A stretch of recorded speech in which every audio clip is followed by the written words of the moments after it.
বিমানবন্দরের কার্গো ভিলেজের আগুনে পুড়ে ছাই হয়েছে বহু ব্যবসায়ীর স্বপ্ন। এই মুহূর্তে সেখানে ব্রিফ করছেন ফায়ার সার্ভিসের পরিচালক লেফটেন্যান্ট কর্নেল মোহাম্মদ তাজুল ইসলাম চৌধুরী। আমরা সরাসরি চলে যাচ্ছি সেখানে। কিভাবে এই আগুনটা ধরে, যাই হোক, আমাদের নির্বাপন দিলেও যেহেতু এখানে স্টিল স্ট্রাকচারের ইস্যুটা অনেক বেশি, এরা হিট অনেক অ্যাবজর্ব করেছে এবং হিট এখনো রিলিজ করছে। হিট যেহেতু রিলিজ করছে, তার সাথে তার অথবা অন্যান্য কিছু কম্বাসেবল ম্যাটেরিয়াল রয়ে গিয়েছে, এই জন্য ধোঁয়া কিছুটা দেখতে পাচ্ছেন। তবে ভয়ের কোনো কারণ নাই, কোনো ফ্লেম নাই। আর ফ্লেম যদি হয়ও তাহলে আমাদের 4টা ইউনিট এখানে অবস্থান করবে টিল যতক্ষণ পর্যন্ত আপনার এই ধোঁয়াগুলো থাকবে। তা আশা করছি যে বড় ধরনের কোনো দুর্ঘটনা ঘটার সম্ভাবনা নাই বিধায় আমরা এটা নির্বাপন ঘোষণা করছি। বান্ডেল থাকলে প্রতি সেনমানিতে টাকা বাঁচবে। বিকাশ সেনমানি বান্ডেল কিনে জিতুন প্রতি লেনদেনে।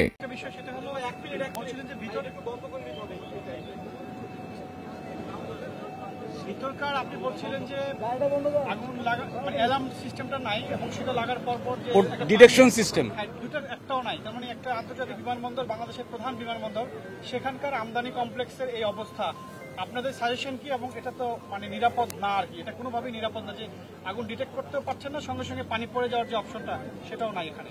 মানে অ্যাক্টিভ এবং প্যাসিভ যে ডিটেকশন এবং প্রোটেকশন সিস্টেম, এটার কথা বলছি। তো এটা আপনার মানে বর্তমান এই অনুযায়ী আমরা সাজেশন দিচ্ছি যে এটা অবশ্যই বিল্ড আপ করতে হবে, এটা ব্যবস্থা নিতে হবে। আর হচ্ছে এটা যেটা বললাম যে কেন এত সময় লাগলো, সময় লাগার কারণটা বললাম আর কি, যে ছোট ছোট কম্পার্টমেন্ট আপনারা গেলে হয়তো মানে যখন দেখবেন তখন হয়তো বুঝতে পারবেন, তদন্তর পরে জানা যাবে বিষয়টা। তবে এটা মানে খুব ছোট মানে ঘরের মতো করে ভিতরে এরকম ভাগ করা, বিভিন্ন মানে ভাগ করার কারণেই এটা হয়তো ভিতরে কেটে ঢুকতে হয়েছে আমাদের। তো এই স্টিলগুলো কেটে ঢুকাটা একটা বড় কষ্টসাধ্য বিষয় ছিল, এটা একটা ঝুঁকিও ছিল। আমাদের এই চ্যালেঞ্জটা আমরা মোকাবেলা করতে পেরেছি এবং সময় লেগেছে। এই কারণে আমাদের প্রথম দিকে যেহেতু আমরা যদি ভিতরে ঢুকতে পারতাম, মানে সিস্টেমেটিক যে প্রসেসটা থাকে সাধারণত, এক্সিট রুট, আপনার এক্সকেপ রুট, এইগুলো এখানে কম ছিল এবং এটা খুবই স্টোরটা খুবই আপনার কনজাস্টেড, মানে কি বলবো, মানে জায়গাটা খুবই ন্যারো, যার কারণে এত কনফাইন্ড স্পেসে আমাদের ফায়ার ফাইটিংয়ে একটু সময় লেগেছে আর কি। কনফাইন্ড স্পেস এবং অনেকগুলো কম্বাসেবল ম্যাটেরিয়াল, সব কিছু মিলিয়ে আমাদেরকে এই সকাল থেকে আপনারা হয়তো দেখে থাকবেন যে এটাকে বিভিন্ন ফায়ার হুক দিয়ে উল্টে পাল্টায় তারপরে আস্তে আস্তে ধীরে ধীরে এটাকে নির্বাপন করা হয়েছে, সময় লেগেছে এই জন্য। প্রত্যক্ষদর্শীরা জানিয়েছেন যে ফায়ার সার্ভিস আসার পর তাদেরকে বিলম্ব করা হয়েছে, তাৎক্ষণিকভাবে প্রকাশ করতে দেয়নি, এই বিষয়ে যদি কি বলতেন আসলে সতর্কতা কতটুকু? ফায়ার সার্ভিস আসার পরে গতকাল আমাদের ফায়ার সার্ভিস এবং সিভিল ডিফেন্সের ডিজি মহোদয় বলেছেন, এবং আমরাও কোথা থেকে কোনো আমাদের রিপোর্ট পাইনি যে ফায়ার সার্ভিস এখানে আসার পথে কোনো বাধাপ্রাপ্ত হয়েছে অথবা বিলম্ব হয়েছে। এমনি স্বাভাবিক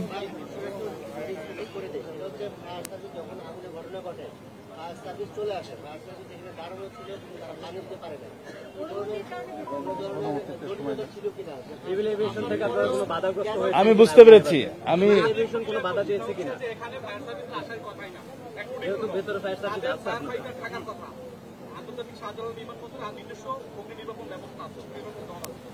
আপনারা এখানে ঢুকে সেটি আসলে কি পেয়েছেন, তাদেরকে নির্বাপন যে ব্যবস্থা সেটি সক্রিয় ছিল কিনা, এখানে ফায়ার হাইড্রেন্ট থাকার কথা, নিজস্ব অগ্নি নির্বাপন ব্যবস্থা থাকার কথা, আন্তর্জাতিক সাধারণ নির্বাপন, সেটি আপনারা পেয়েছেন?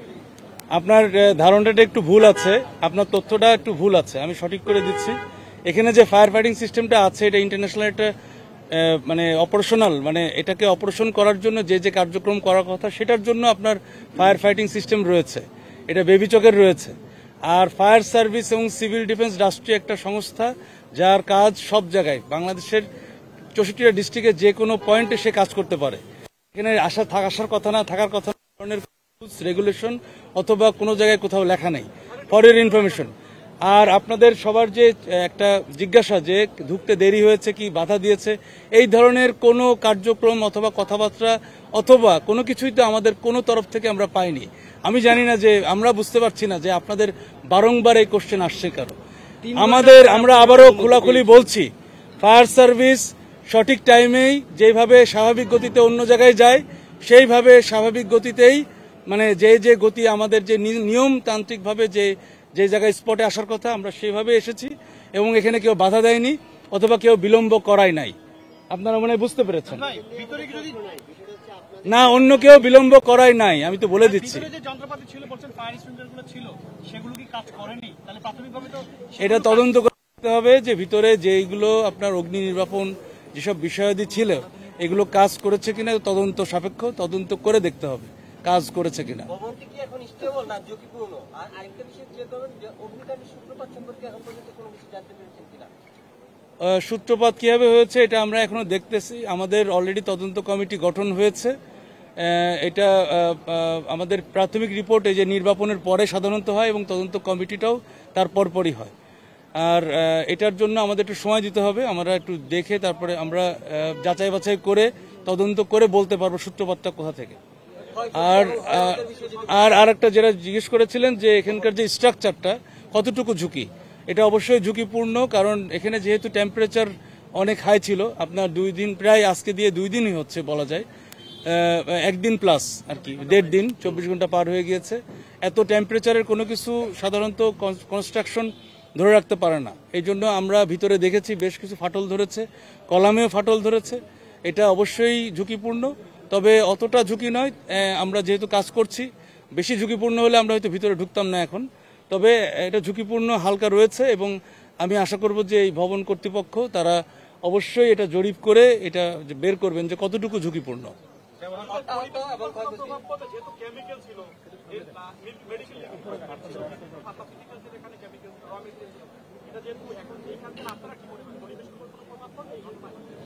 এইটা কিছুটা কম, কারণ এখানে যেটা হয়েছে কেমিক্যাল বলতে যেটা আমরা বুঝি মানে এটা কেমিক্যাল এজেন্ট তৈরি হয়েছে, মানে পুরার পরে আবার বাই প্রোডাক্ট আরেকটা এজেন্ট তৈরি হয়েছে। এইভাবে কিছু কেমিক্যালের অস্তিত্ব থাকতে পারে, কারণ এখানে যেই ওষুধ রয়েছে, এখানে বিভিন্ন প্রোডাক্ট রয়েছে যেগুলো বাই প্রোডাক্ট পরবর্তীতে কেমিক্যাল এজেন্টে পরিণত হয়েছে। সুতরাং কিছুটা পরিবেশের ক্ষতি তো অবশ্যই থাকে, তবে এতটা নয় যে আমরা নিঃশ্বাস নিতে পাচ্ছি না অথবা বাতাসে আমরা চেক করে আমরা যতটুকু বুঝি যে আমাদের মিরপুরের যে এরকম কেমিক্যাল গোডাউনের যে ঘটনা, এটার সাথে এটা অতটা ওরকম কেমিক্যালের তেজস্ক্রিয়তা অতটা নেই এখানে। এটা অনেকটাই পুড়ে গিয়েছে, তো এখন আমাদেরকে আলাদা করে দেখতে হবে, কারণ ছোট বড় বিভিন্ন রকমের ফায়ার সিস্টেম থাকতে পারে। জি, আমাদের নির্বাপন শেষ, তবে নির্বাপনের পরে একটা জিনিস বলে রাখি, ধরতে পারে আমরা বলছি, এজন্য আমাদের গাড়ি, আমাদের যে ইউনিট 4টা থাকবে এখানে, মানে ভবিষ্যতে কোনো অনাকাঙ্ক্ষিত কোনো দুর্ঘটনা এড়ানোর জন্য। জি, এখন নির্বাপন ঘোষণা হয়েছে 4:55। ধন্যবাদ সবাইকে। হতাহত এখন পর্যন্ত আমাদের তরফ থেকে 2 জন এবং আনসারের তরফ থেকে কিছু আছে, এটা আমি এক্স্যাক্টলি সংখ্যা বলতে পারছি না। আহত এটা অল্প আহত, না না না আহত অল্প, মানে এই 2 জন আর ওই আনসারের কয়েকজন আছে, তবে সিগনিফিকেন্ট কোনো দুর্ঘটনা ঘটে নাই, সিগনিফিকেন্ট কোনো দুর্ঘটনা ঘটে না এখন পর্যন্ত, আমাদের কেউ বলেও নাই। আর এইটাই। বিমানবন্দরে অগ্নিকাণ্ডের ঘটনায় ব্রিফ করছিল ফায়ার সার্ভিস, যেটি জানিয়েছে যে আগুন নির্বাপন এরই মধ্যে হয়ে গেছে।